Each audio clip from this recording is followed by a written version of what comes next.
Today's famous figure will be Norma Jean Baker, or more commonly known as Marilyn Monroe.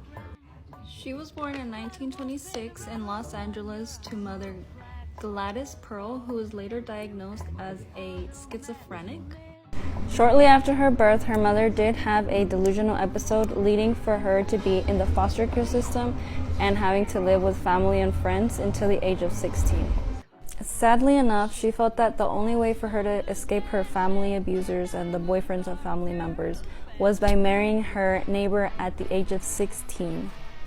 It's also noted by friends that once she did say that she wanted to wear a black wig and pick her dad up from a bar, have him make love to her, and then for her to ask him, how does it feel to have made love with your daughter?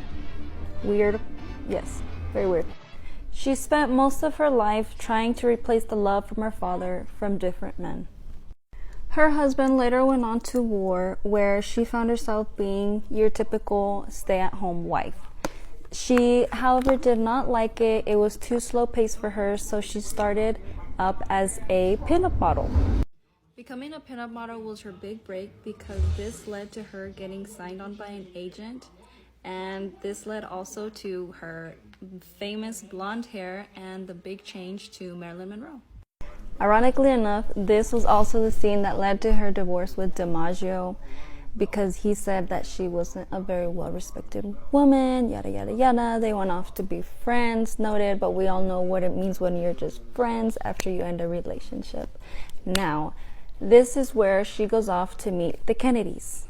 It was noted by several witnesses that baby girl right here did meet with the Kennedys, not once, not twice, but multiple times.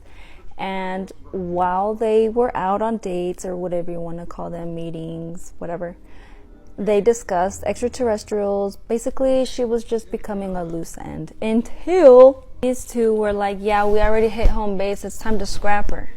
But naturally, as a woman, what does she do? She calls the White House and she's like, hey, you guys can't do this to me. Like, was it not special, like what we did? I also know about those things with the long fingers. Yeah, the ones from Area 51. Sadly though, men in power had to stay in power. And what does that mean? Cutting loose ends, and sadly she was that loose end. It's noted that she overdosed, however, her whole death was just very weird. Her own mortician basically had to be forced to sign that death certificate. Marilyn also had a diary with all of the secrets that the Kennedys had told her, and it was nowhere to be found the day of her